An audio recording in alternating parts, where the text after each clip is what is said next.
Hello, this is Ed Thralls for Windsor Vineyards, and today I'm talking with Penny Gadcoster at the Rack and Riddle facility in Hopland, California. This is a state-of-the-art sparkling wine producing facility where we make our high-quality, award-winning California sparkling wine in the traditional method. Please watch as Penny walks us through this fascinating winemaking process. So making sparkling wine is a special process. It is one that not all facilities can do. It is very specialized. So one of the special things that we do here at Rack and Riddle is that we can produce a Methode Champenoise sparkling wine. This does take a lot more labor, it's a lot more time intensive, because you're talking about a wine that takes anywhere from 6 months to it could be 6 or 10 years. So first I want to talk about the importance of the base wine.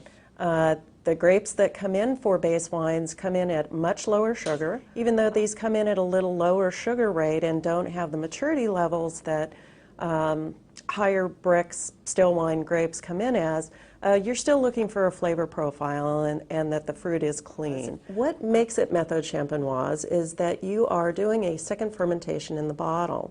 So we're taking our base wines that have now been blended, cleaned up, a little bit of sugar added to them, a little bit of nutrient added to them, and then we're going to add yeast to the bottles so that they go through a second fermentation. This process is just like the first fermentation in that you're adding yeast, they eat up the sugar, they produce a little bit of alcohol. It takes about a month for that process to happen. Once that's done, then it does go into a resting stage where the yeast just kind of break apart, fall into little pieces, and add yeasty notes actually to the wine. With time, those yeasty notes can turn into nutty notes or a little bit of sherry notes, things like that that are signs of an aged wine. Once you have the wines all together and they have finished that second fermentation, is now you have to get all of that yeast out of there. And that process is called riddling. The old way to do it was in a little A-frame here, and the bottles all went in, and somebody went along, and you've seen them in the movies, and they just kind of riddle along. But now we have nice, great big machines that each of the little cages holds about 576 bottles, and those cages then move in increments. The final process in Methode Champenoise is disgorging. That process involves actually freezing the neck.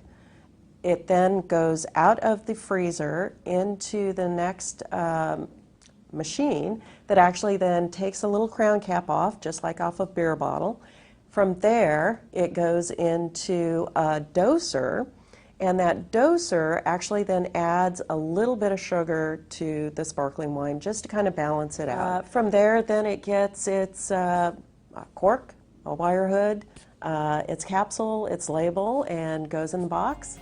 And out it goes, onto your table, hopefully, and for enjoying any time.